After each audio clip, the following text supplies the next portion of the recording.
Brown. Lord have mercy. He retired as a Raider. He went there, then he froze his feet. He caused all this controversy to try to get traded. He badmouthed the coach. He badmouthed the quarterback. He badmouthed the general manager. Never played it down and then got cut. If you just stick to the football field, he's a Steeler legend. That 6-year stretch that he had is literally unmatched. If you had Antonio Brown on your fantasy league team, he led you to fantasy league football victories. Him by himself. Does he deserve to have his number retired? Absolutely not. You can't be bad-mouthing your quarterback like that. He burned every bridge that Pittsburgh has, and there's a whole bunch of bridges in Pittsburgh, but is he still a Steeler legend based on what he did on the field? 100% absolutely.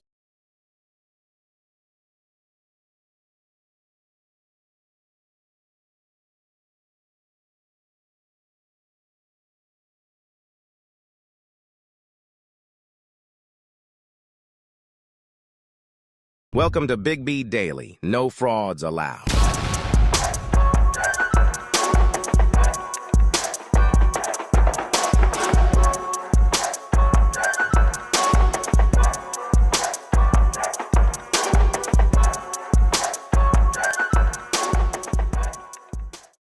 What is going on, everybody? What is happening? Welcome back to Big B Daily. This is your man, Big B, Brian Hanley. What is going on, everybody? Good Monday.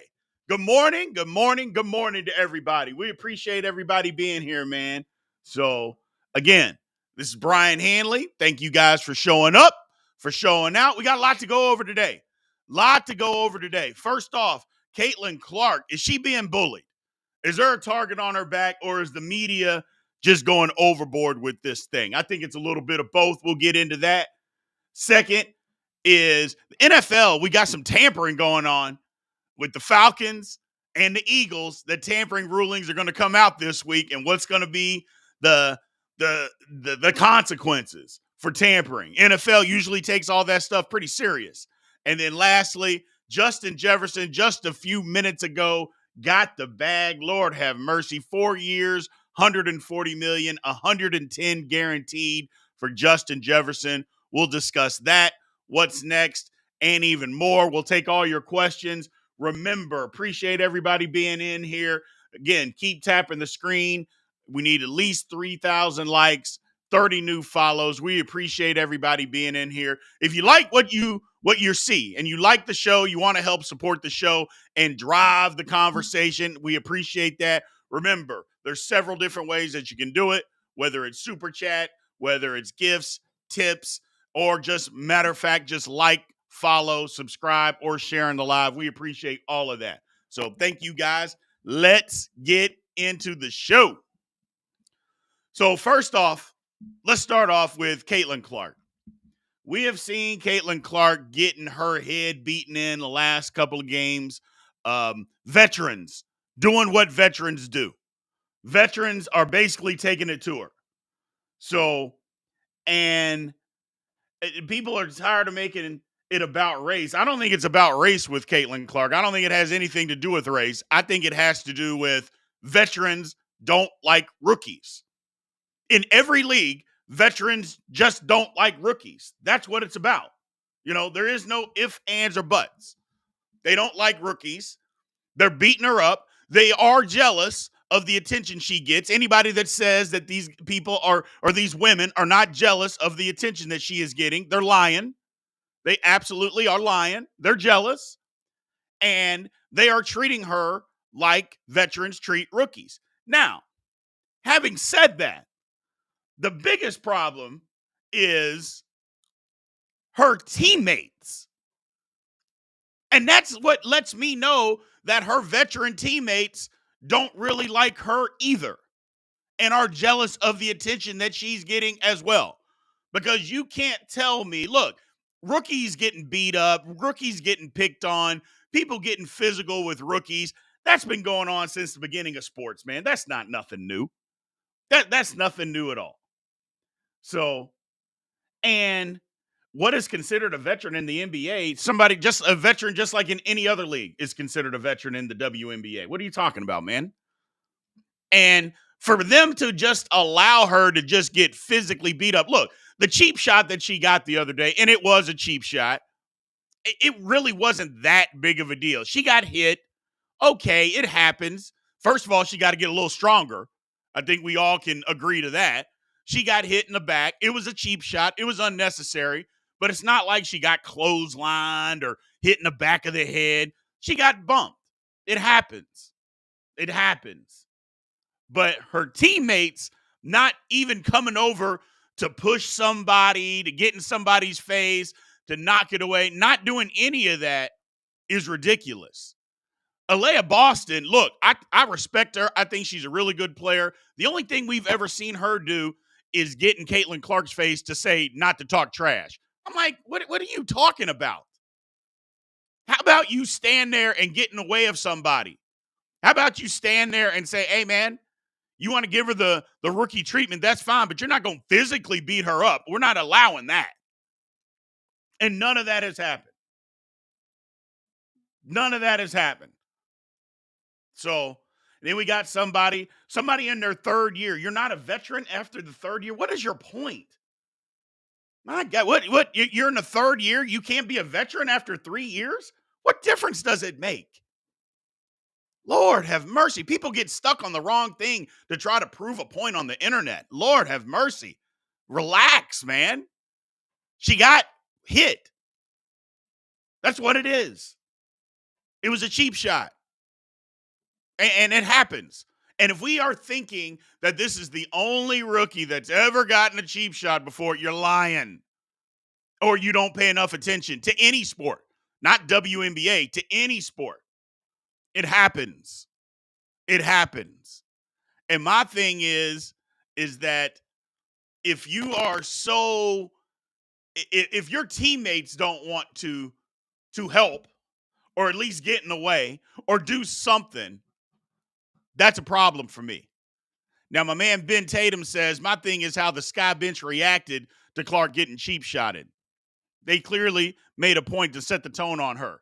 I mean, if you are on that same Sky team, what would you do? Nothing? I mean, maybe that was the agenda. Hey, get physical with her. Let her know this is going to be a tough day. I mean, are they not supposed to react? Of course they're supposed to react. Of course they are. That's the whole thing. That's the whole thing. It wasn't a dead ball, by the way. So they were inbounding the ball. It wasn't a dead ball. Stop that. So my whole thing is that's how Chicago Sky is supposed to react. People are blowing it out of proportion. I'm like, what if that was the goal from the very beginning of the team? Get physical with her. See how she reacts. And by the way, Indiana won that game. Caitlin Clark is doing exactly what you're supposed to do.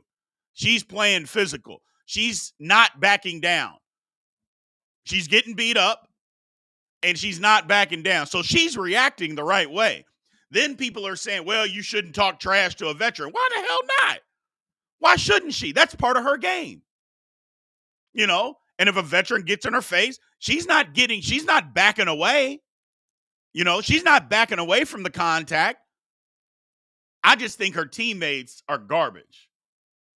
I think the teammates are full of it. Yeah, I mean, we heard Matt Barnes say what he said, and it's not even about being an enforcer.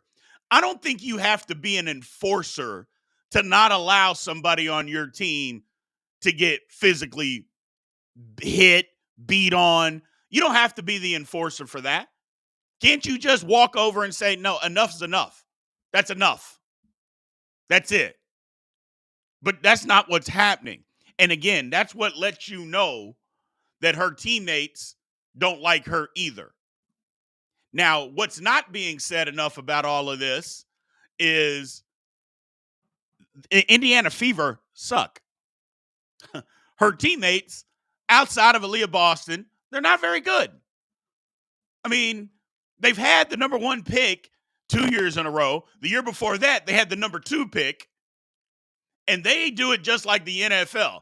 If you're terrible, you're going to get the highest picks in the league. They don't have a draft lottery like the WNBA or like the NBA does. They do it based on your record the previous year. So they have not been good for a while. And I don't think enough people are talking about that. And the jealousy is part of it. Yeah. I mean, They're all jealous of the attention that she gets. They're jealous of that. People are also jealous of the attention that Angel Reese gets. We saw what happened to her. I mean, she damn near got maimed on the court. It happens. It happens.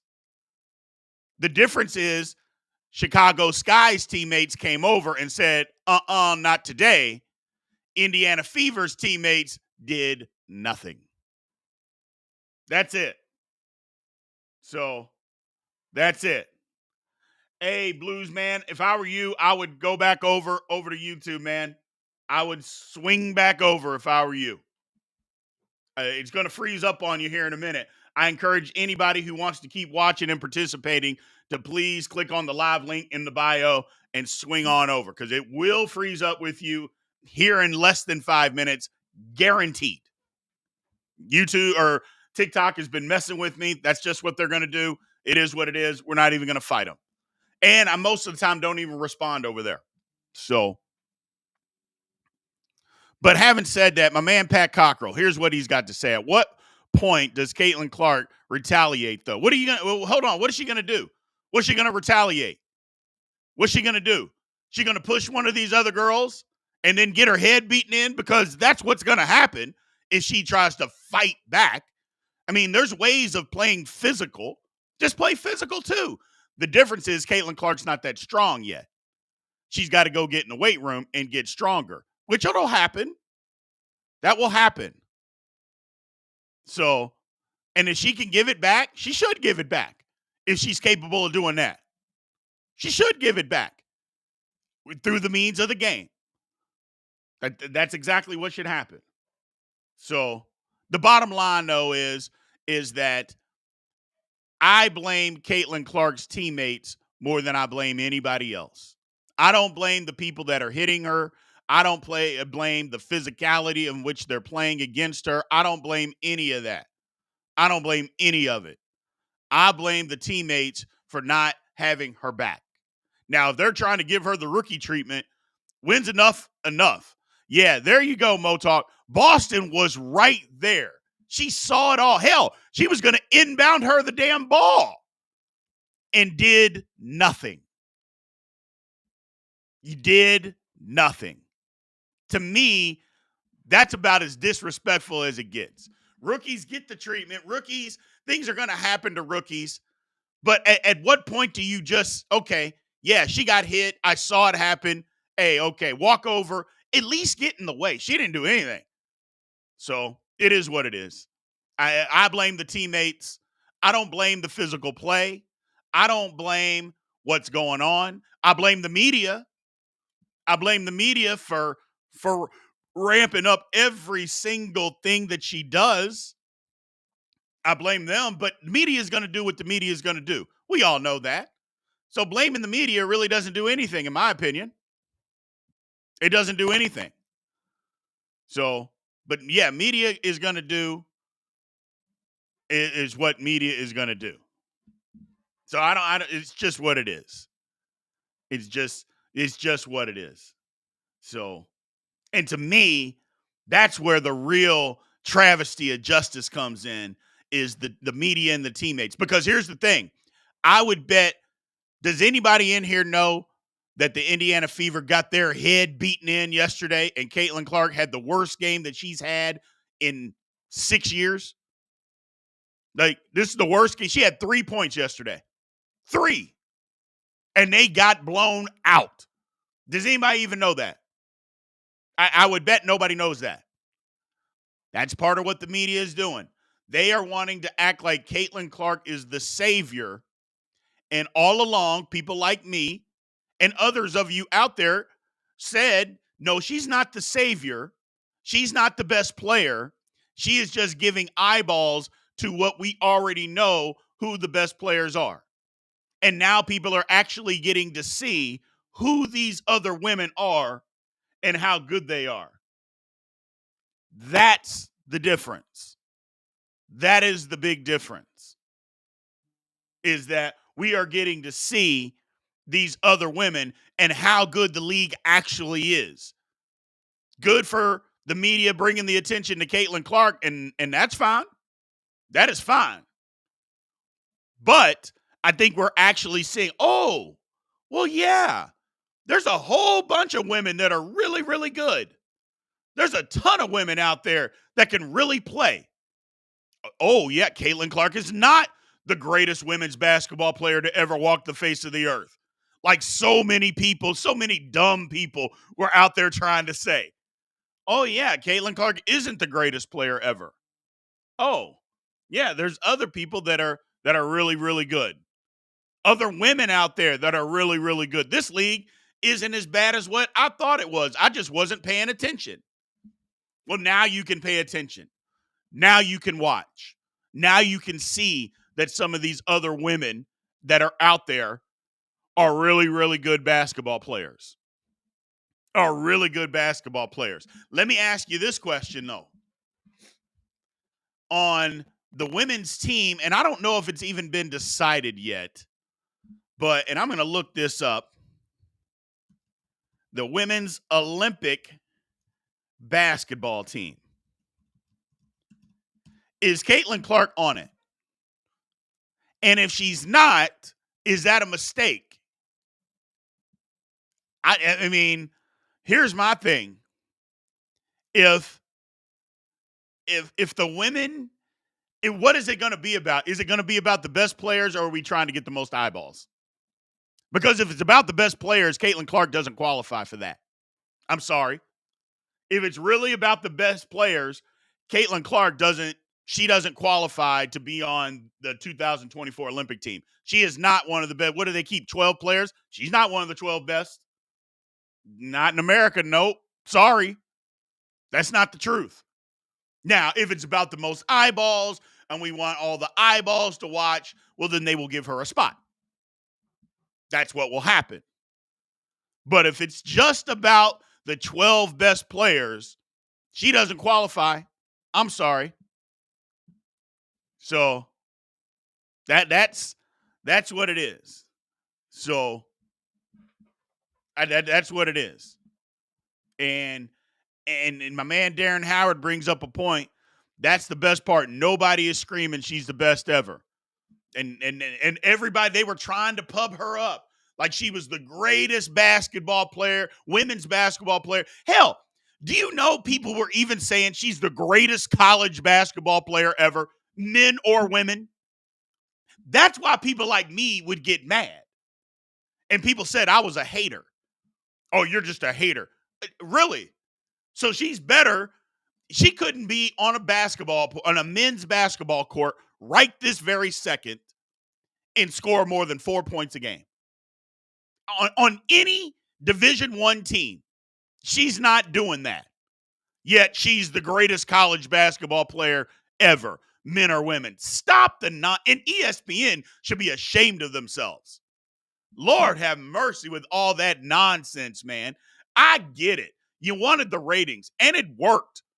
What, 18 million people watched that final between Iowa and South Carolina? Good for them.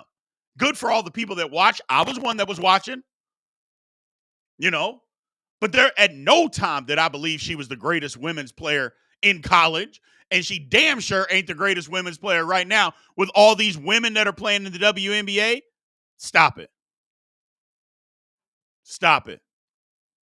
So that's all I'm saying is the treatment that she's getting, rookies get that treatment.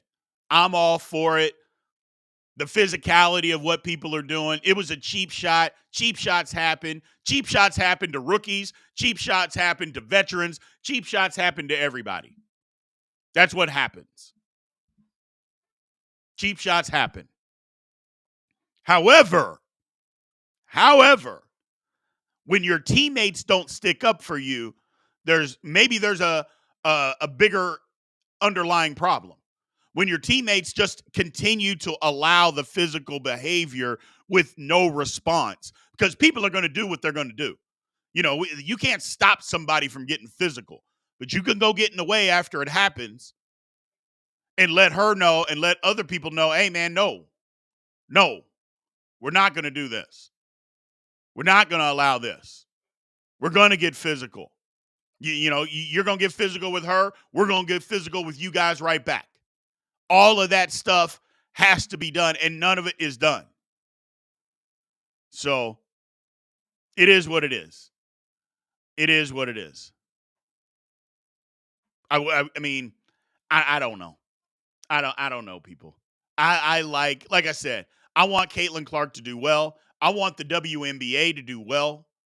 I think maybe their thinking is we've got to pub up everything that she does so that more people will continue to go to the games, because the games are being sold out. There's no question about that. And it's not just Caitlin Clark games. More people are going to WNBA games all across the country. That's a fact. More people are doing that. More people are watching. And we get it. We get it. But the narrative, I think, has started to wear off on people saying that she's the greatest women's basketball player to ever walk the face of the earth. You know she's not. No, she's not. And to say that she is ridiculous. And to act like she is ridiculous. Can she be that? 100% she can be that. 100%. Will she be that? Jury's still out. Jury's still out. But let me just ask you this question.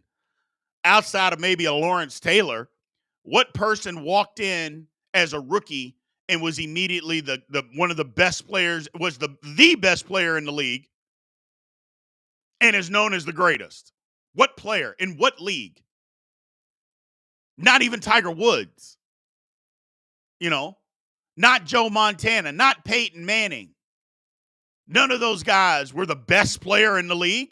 So she shouldn't have, the expectation that she was going to be was idiotic to begin with. It should have never been that narrative. So, oh well, what are you going to do? What are you going to do? So, there's a great point by my man K-Ned. Why didn't Gretzky get hit much? Marty McSorley, a.k.a. Gretzky's bodyguard. Exactly. Now, hockey's different. I will admit, hockey is different because they have guys out there strictly as enforcers. I mean, you see Sidney Crosby even today. Now, he gets hit a little bit more than he used to, but there are guys out on that ice that are strictly out there. If you do anything to our star, you are going to pay the ultimate price. You are going to pay the ultimate price. Now, I know some people are going to take that too far and say, well, they're not killing anybody, Brian. That's not what I mean. Come on, people. Be realistic. But the bottom line is they're going to pay the price. How about that? Is that better? Hockey's different. And basketball used to be that way. I mean, they used to have goons out on the court. They don't have those guys anymore. They don't have that physical attribute out there anymore. So things are different. But that's a great point by my man K-Ned. Great point. But let's move on, people. Let's move on. Caitlin Clark, we love her. We want her to do well, but she's going through what rookies go through. I just think her teammates got to do more. Stop the jealousy and got to do more. They got to do more. She's getting beat up. I don't care if you're built that way or not. You got to stop it. You got to stop it. Or at least act like you care. At least that. Because it looks bad on the entire team. And if I'm the coach, I just call out the team. At some point, somebody from our team's got to step in. You don't have to fight anybody. You don't have to punch anybody, but you at least got to go over, push somebody, say enough's enough. Nobody will even do that. Maybe it'll happen. Maybe it won't. Let's move on. NFL tampering ruling. They're coming down this week. And I think the heavy hammer is going to come down on both the Atlanta Falcons and Philadelphia. First off, let's start with the Eagles. So the Eagles, I think this one is fascinating because I don't know that anybody even knew that tampering had gone on. Well, I guess in both cases, somebody had to open their mouth when they shouldn't have. But in this case, it was the college coach of Saquon Barkley. James Franklin at Penn State went running off at the trap, talking about how good the Eagles were going to be and how he had done all his research. Saquon had done all his research and how they're going to do this and do that. Well, there's no way for him to know that any of that was going to happen unless he had been talking to them ahead of time. And once that came out, nobody was talking about any tampering with Philadelphia.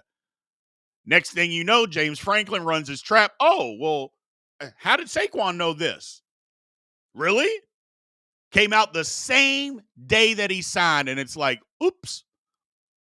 And the NFL, look, the NFL takes that seriously. They take it very serious. So, you saw that with, what was it, Miami? Miami got a first and a third round draft pick and fined a total of $2 million split between two people. But yeah, they got, first and a third round pick for Tom Brady tampering. Y'all remember that? Yeah, that happened.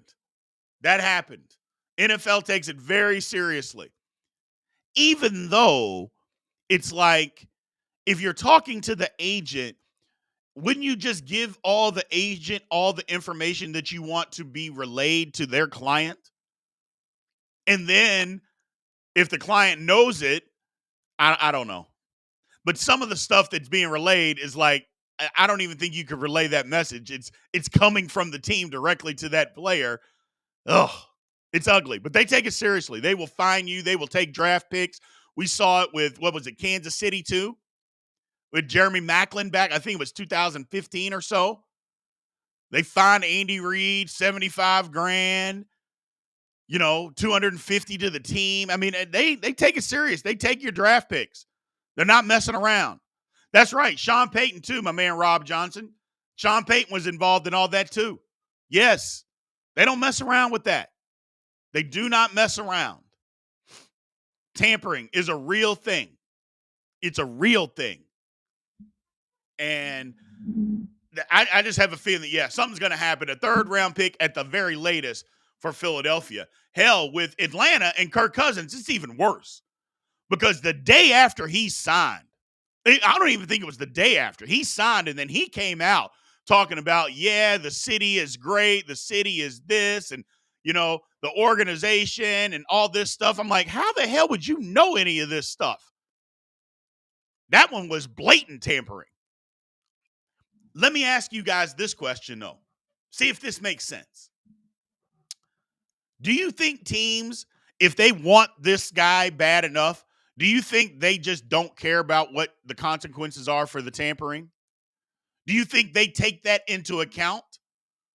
Like, if a first-round pick gets taken away from the Falcons, do you think the Falcons are like, yeah, but we got Kirk Cousins. We got the guy we wanted. In our eyes, if they take a first-round pick from us next year, it was worth it because we got the quarterback that we wanted for the next 3 to 4 years. Do you think they take that into account? Because personally, I think they do.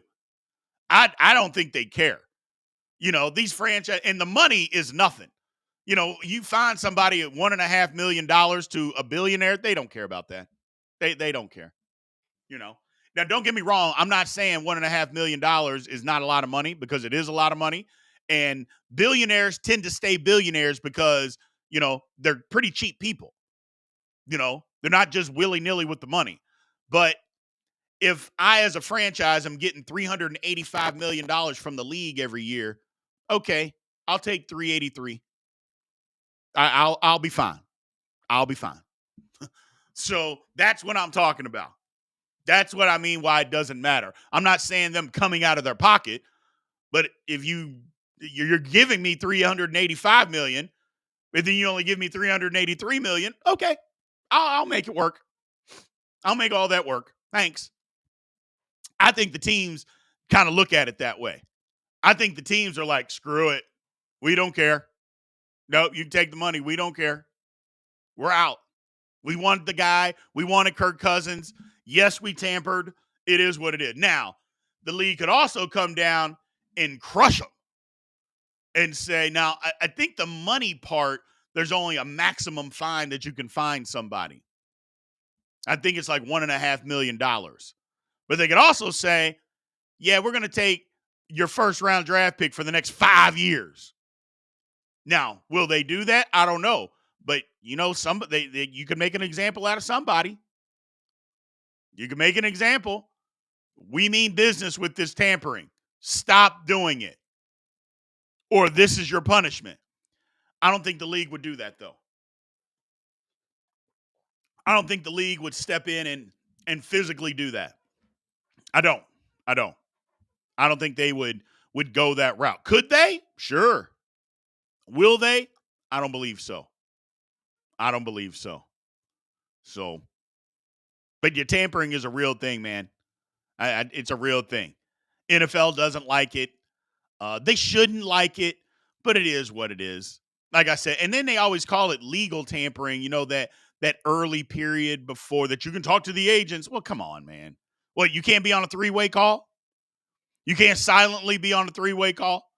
Not saying anything, just sitting there listening? Who says you can't be that? Come on. It is what it is. But the tampering is going to come down. I'm interested to see what the penalties are going to be, actually. I'd be real interested to see. Let's move on, man. And again, people, as always, like, follow, subscribe, all that good stuff. Make comments outside on the video. We appreciate everybody being Big B Daily. 10 a.m. Eastern Time, 9 a.m. Central, Monday through Friday. We appreciate you. So I had another topic that we were going to talk about, but I feel like we got to talk about Justin Jefferson. That came on right before we clicked on the show. Justin Jefferson gets paid. Lord have mercy. 4 years, $140 million, $35 million a year, $110 million guaranteed. I guess they figure, hey, we didn't have to pay a quarterback, so we might as well pay him. So, sets the new market, is the all-time leader, or I guess, I don't know if all-time leader, but he's making the most money of anybody, a non-quarterback in the league per year. Justin Jefferson. Is he that good? Does he deserve it? First of all, everybody deserves what anybody's going to pay. You deserve it. So that's number one. Somebody wants to pay you $300 million a day, you deserve $300 million a day. Period. End of story. But are the Vikings making a mistake? I don't think they actually are. I think it's a good thing. Like I said, they're not paying a quarterback. So when you're not paying a quarterback big bucks, you might as well build your team. Isn't that what everybody else does? Yes. Hell, Patrick Mahomes took less. Why? So he could build up his team. Brady did it for years, for decades. He took less until at the end, Belichick just screwed everybody and wasn't paying anybody. But yeah, he took less. So they're not paying a quarterback. You're paying. I think it's a good move. I like Justin Jefferson. He's one of the best receivers, if not the best receiver in football. I still think that goes to Tyreek Hill. But if he's not the first best receiver, he ain't third. You know what I'm saying? If he ain't number one, he's not. Actually, I take that back. I think he is third. And people are going to laugh at me. I don't care. I still think Davante Adams is the second best receiver.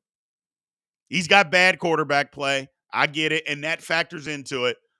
But Davante Adams, I believe, is still number two. Jefferson is number three. Either way, big payday for Justin Jefferson. Good for him. So, now here's a question. State Rob Johnson. If Justin Jefferson is good, which I think he won't be, it won't be the time for him to get paid until Jettas. Oh, you're talking about JJ McCarthy. Gotcha. If JJ isn't any good. Yeah, you're right. And by the time it's time for him to be paid, yeah, Jettas' contract will be up, but it'll also be time for Jettas to get another one. You know, it's not like Justin Jefferson is 30 years old. He isn't. It'll be time for him to get another contract around that time. So, but we'll see. And yes, that is 100% true, Rob. You can't let the face of your franchise not get paid. Yeah, it was just a matter of time before Justin Jefferson got paid. It was just a matter of time. And he did. And he is spectacular. Let's not kid ourselves about how good this man is. He is spectacular on the football field.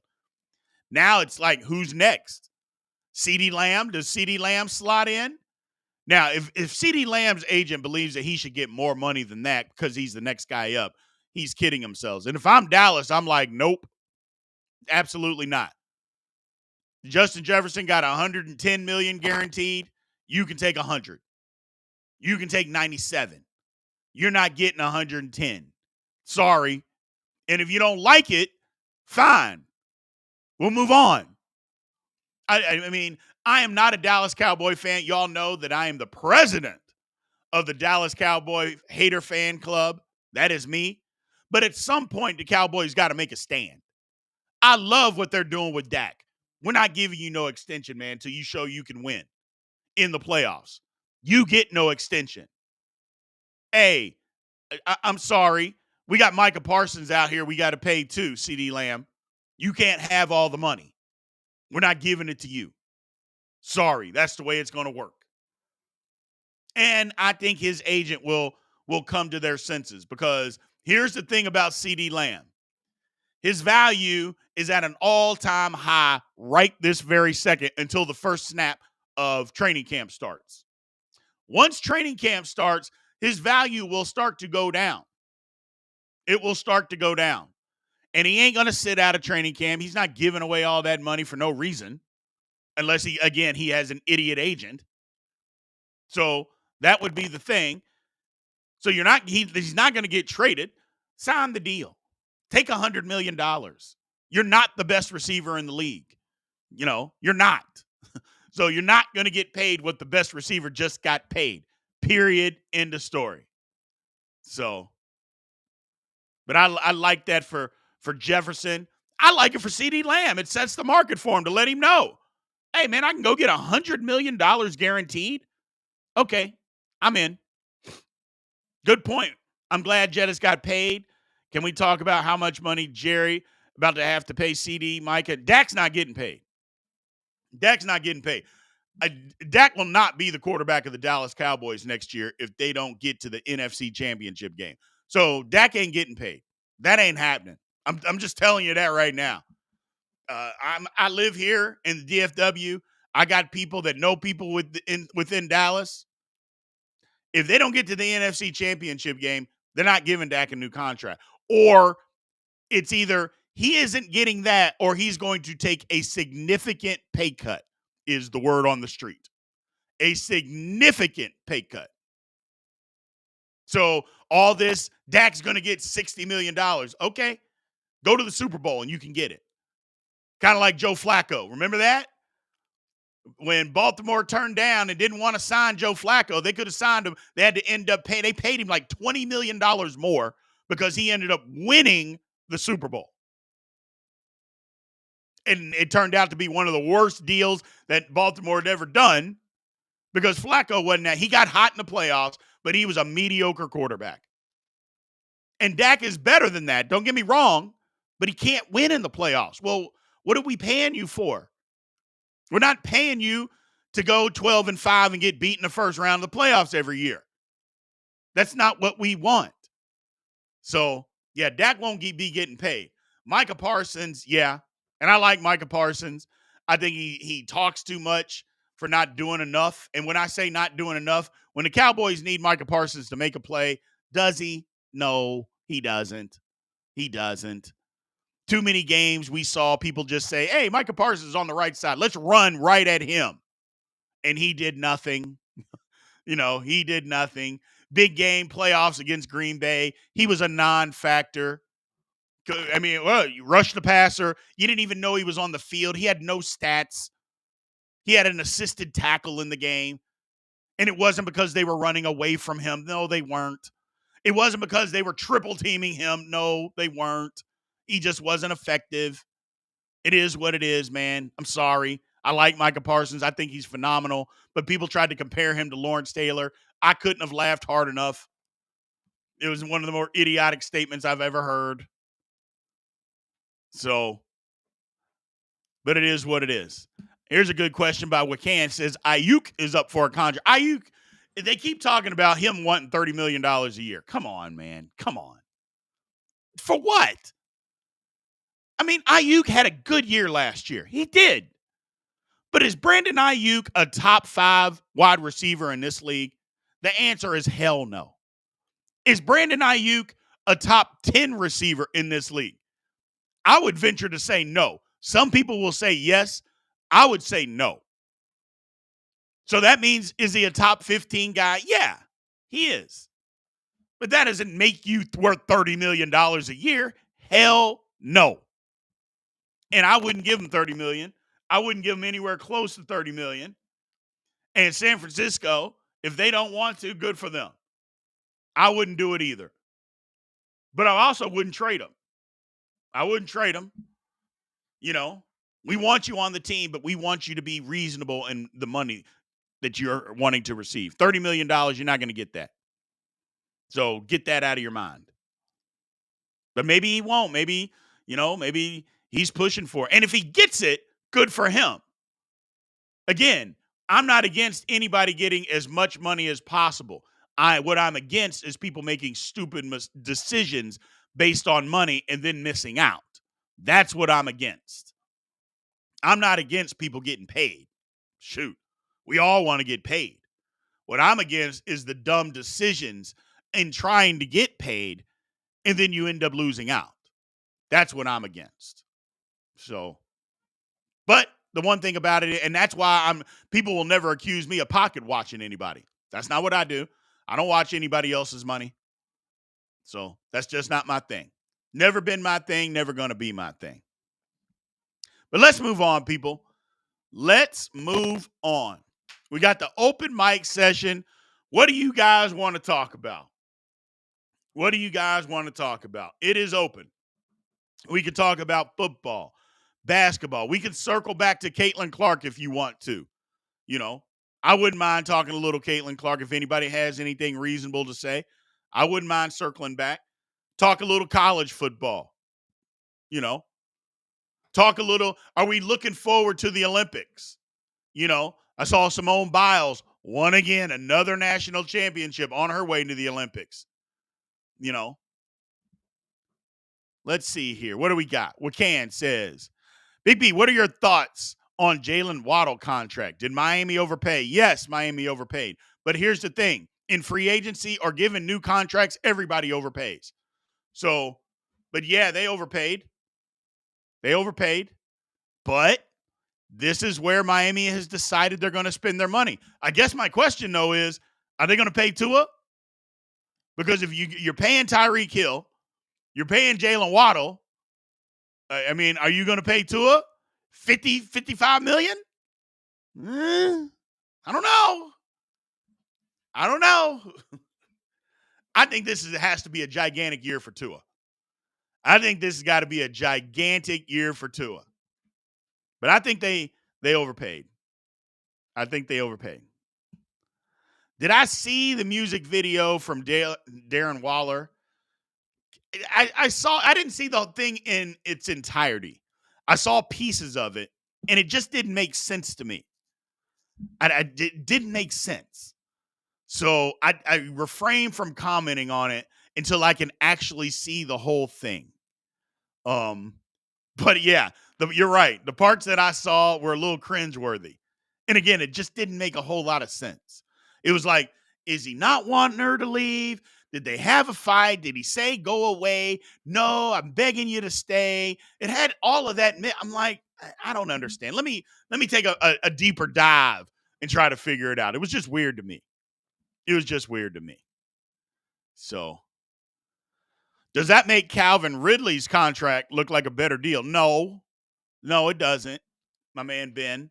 It doesn't. Again, everybody overpays in free agency. Everybody does. But that's okay because you're trying to get the person that you want. So, but that's all right. But Calvin Ridley's deal, no, it doesn't look more reasonable. That's a bad deal. Now, if he comes out and plays lights out, okay. But, yeah, Calvin Ridley got overpaid. Good for him. So I guess with a rookie QB, it frees up some cash. But are wide receivers worth this much cap space? I mean, if you're not paying a quarterback, don't they kind of have to? I mean, who are you paying? Like, wide receivers have taken a gigantic step over the last 5 to 10 years in this league as far as their value based on the rules and how much people throw the football. So to have the best, you got to pay somebody. Now, for me, maybe you invest more in offensive line play. Having said that, offensive linemen aren't out there making plays for you. They're allowing you to make plays, but they're not the ones that are out there doing the damage on the field. That's just not what happens. So as important as offensive line is, and I'm not saying it isn't, they're not the playmakers of a football team. They're just not. So they're allowing you to make the plays, which, again, the importance of them is incredible. But if you get a top-line guy, you got to pay him top-line money. It's just the way that it works, and Justin Jefferson is that guy. So, but $35 million a year is a lot for a wide. It's a lot for anybody. And you guys know me. I'm under the impression these franchises got to stop paying these mediocre quarterbacks $40 and $50 million. Like Daniel Jones making $40 million is a crime. Good for him, good for his agent, but it's still a crime. There's no way in the world he's worth that. Like, what's he done? He's not worth $40 million a year. I don't care what the market is for quarterbacks. He's not the market. He's not the standard. So why the hell would you give him that? Makes no sense to me. Makes no sense to me. But that's just me. So, good question by my man Mo Talks. I wonder how T. Higgins feels right now. T. Higgins knew he's not getting paid. First of all, I guess let me backtrack. He's getting $21 million this year. It's a lot of money. It's a lot of money. So it's not like he's not going to get a big. Now, granted, he wants long-term security, but if he has a good year this year or even a decent year and stays healthy, he'll get paid. But T. Higgins is not a number one receiver either. So is he better than Calvin Ridley? I would say he probably is. So can he get Calvin Ridley money? Yeah. And he should be happy with that. But I don't even think Cincinnati even offered him that. I think Cincinnati is like, look, we're going to franchise you this 1 year. We're just going to try to win big this year. And then after that, thank you for your services. Goodbye. Not to mention, Cincinnati already drafted his replacement this year in the 3rd round. So they're moving on. They want this one last year, and that's what the NFL is set up like. They can get one last year service. They're going to pay you top dollar for that one season, and then that's it. So, and again, $21 million for a year of football is nothing to sneeze at, people. I mean, if you do that, $21 million, you can live the rest of your life on. Cut it in half. Cut it. Let's just say you made 40% after you have to pay your agent and everything that you have to pay, taxes. You get 40% of $21 million. You can live the rest of your life on that if you do it right. And that ain't being cheap either. Oh, you had to live in a $50,000 house. No. Stop it. Stop. So you would be fine. But T. Higgins, he'll eventually get paid. He's not going to get number one money, but he can get paid the same as a Calvin Ridley. Rob Johnson says, if Tua gets paid $50 million, how much cap space would Tua, Waddle, and Hill take? A lot. Now, we know the cap keeps going up every year, which that's another thing that we have to take into account. The cap goes up every year. So if it goes up another $15 million, that helps you. But the whole thing about it is if the cap goes up $15 million, you can't just give all that money to a quarterback. Go get a D lineman, a corner, an offensive lineman. You got to fill your roster with some of those people. You can't just give one person all the extra cap money. That's where the problem comes in. You got to fill some of that out. So, but they got professionals that literally that's all they do. Dallas versus Boston. What does either team have to do in order to win the series? Well, first thing for Boston, I think it's pretty simple. They got to guard Luka and Kyrie. I didn't say shut them down because you're not shutting those guys down. But you got to make it as difficult as possible. How Minnesota won that game that they did win in the series, Luka and Kyrie had bad shooting nights. You got to make it as difficult as possible. Make them earn everything. I would switch on, or not switch, but I would blitz every pick and roll, and I would make other guys beat them. And fight over the top of screens as much as you possibly can, switch it up, but I would make them earn everything, both of them. And again, they got guys that can guard Luka and Kyrie. They got 4 of them out there that can guard them. 4 guys. Jaylen Brown, Jason Tatum, Derek White, and Drew Holiday. All of them can guard both of those guys. They got to make it as difficult as possible. That doesn't mean that those guys aren't going to get their points, because they will, because they're that good. But you got to make them work. Second thing is Jason Tatum's got to be the best player in the series. If he is, Boston will win. Period. End of story. If Jason Tatum is the best player in the series, Boston will win. And that about covers it for Boston. Make Kyrie and Luka earn everything, and Jason Tatum be the best player in the series. That happens, they win. I'm not saying there's not other ways that they can win, but the question was, how? What does either team need to do? This is what they need to do. As far as Dallas, Kyrie and Luka have to be phenomenal. They got to be phenomenal for them to win. For them to even be in the series, they got to be phenomenal. If they play average, it'll be a sweep. They have to be phenomenal. They also have to get contributions. PJ Washington has to regain his touch. You got to get other guys doing stuff, playing well. If that happens, they have a chance to win the series. There are way more ways that Boston can win this series than Dallas. Way more ways. Number one, Boston's a better team. That's number one. But, yeah, there are more ways. A plethora of ways that Boston can win the series. There's only a few for Dallas. Like, if Kyrie plays well and Luka doesn't, they're not winning. PJ Washington isn't knocking down shots. They're not winning. If Derek Lively lives in foul trouble, they're not winning. They have to play a notch above where they're capable of playing. Or what they have been playing. I shouldn't say capable, but they have to play a notch above where they have been playing for them to win this series. If not, they're not going to win it. So, they're not going to win it. So, Darren Howard says Boston will choke. Again, it's a curse. What's the curse, though? You won't let them for all these black players. Because they got all black players on the team, so the basketball gods are turning the tables on them. I get it now. I get it. I don't know. I don't think that's a real thing. I don't think it's a real thing. So, but the Mavs got an opportunity. Here's the one thing that I know for an absolute fact. If the Mavs win, you can expect your boy B to be down in the middle of Dallas with the people. If they win this series, as soon as it's over, I'm driving down to Dallas and I will be with the people. Now, I don't know how long. I don't know what's going to happen. That's why I'm rooting for Dallas in this series.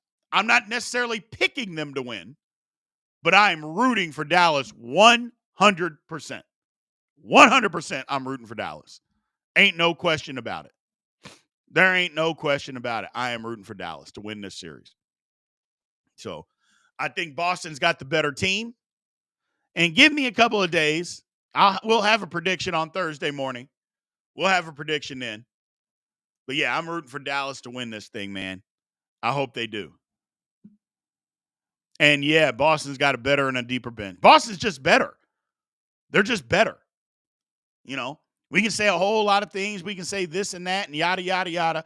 Boston is just a better basketball team than the Dallas Mavericks. They just are. But there is a path for Dallas to win. There is a path. And if Dallas, like I said, if Kyrie and Luka do their thing and guys are making shots, I mean, Dallas can win. Dallas can win. So I think it's going to be a good series. I really do. One key is Porzingis. If Porzingis comes back, I think the Mavs are really going to be in trouble. But who knows if he's going to come back? They keep saying this. They keep saying that. We know how these calf strains are. Their calf strains are usually an Achilles issue, and a lot of times that's a month to 2 month type of thing. So it hasn't been 2 months, So we'll see. We'll see what happens with Porzingis. We'll see what happens. But I would if he comes back, it makes it even more tough. Right now, I'm saying Porzingis isn't playing in the series, but if he does, that makes it even more tough for the Mavs to win. It makes it even more tough. So we'll see what happens. My man Austin, they should have played 2 games by the time the series actually starts. The NBA playoffs drag. Oh, Austin, don't get me started. Don't get me started on how long these NBA playoffs are. Basketball fatigue is a real thing. Lord have mercy. This is driving me insane. Basketball started in the middle of October. It is June 3rd. I think it's June 3rd. What are we doing? Golly. And then they don't play. And then they're going to play on Thursday. And then they're not going to play again until Sunday. I'm like, oh my God, it's just dragging on and on and on. And look, don't get me wrong. The dead period is a real thing for me too, because when basketball is over, before football starts, what are we going to do? But I just got basketball fatigue, man. Let's get to the games. Let's get this thing going. But nope, we're going to drag it out as long as we can. Ugh. But again, like I said, the dead period is a real thing for me, that period before basketball and before football starts, because I can't get into summer baseball. I just can't. So now the Olympics is coming up this year, which helps. That definitely helps. And I get into the Olympics. I lean into the Olympics. I like it. I get into all the sport. I can dig it. Little water polo. There ain't nothing hurt. No little water polo. That never hurt anybody. I can dig it. I like it. But we'll see. But yeah, you're right, Austin. Man, it just goes on and on and on this basketball season. Oh, I wouldn't be opposed if they cut the basketball season down to 50 games. I wouldn't be opposed to that. I know people, what about the records? And hey, whatever. Guys keep talking about they do load management all the time. They're complaining about wanting to do load management, that the body can't take that many games. Well, if they can't, then cut the games down. Oh, but that'll cut down their salaries, and they don't want that either. So, rank the top 5 players in the NBA Finals this year. Oh, that's not hard. That's not hard. Not for me. I think Luka is the best player. Jason Tatum is 2. Kyrie is 3. Jaylen Brown is 4. And then your preference after that, I like a Drew Holiday, a Derek White. I think you pick your poison on which one you like. If Porzingis plays, he's right after those 2. And then you get your Derek Lively's, your PJ Washingtons, your Al Horfords. But at the top 5, it goes, for me, it's Luka, Tatum, Kyrie, Brown, and then the 5th are interchangeable between Derek White and Drew Holiday. And I would even say Porzingis if he's healthy. I would even say that. I would throw them in there. And Jaylen Brown, he is creeping up on 3rd. He's played better in these playoffs, hadn't he? For as much as we make fun of him for not being able to dribble with his left hand, he has been better. Good for him. Good for him. Because he took a lot of flack. Now, granted, he deserved it, but he took a lot of flack. Good for him. He has responded to the criticism. Good for that man. So good for that man. And then we got a statement here. Rob Johnson, come on, man. I heard Caleb threw 7 picks and 7-on-7 drills. If he did through 100 picks, would it matter? How many of them count? None. They said the same thing about Patrick Mahomes. He threw 6 interceptions in a goal line period. His rookie, or the year that he was supposed to start, that wasn't even his rookie year. That was the first year that he got the reins. 6 interceptions in OTAs in a goal line session. 6. And he turned out pretty good. So let's not do that, man. We're not that type of place here. Don't do that. Nobody cares. Nobody cares. So, and your man Brevin jumped right on top of it. He jumped right on top of it. Come on, people. Be better. Be better. What do you think that the opportunity to try things and to take chances are? Where do you think those opportunities lie? In a game or in practice? Where do you think that those guys are going to try to take chances and try to fit balls into tight windows? Where would you want them to do that? In practice or in a game? Stop.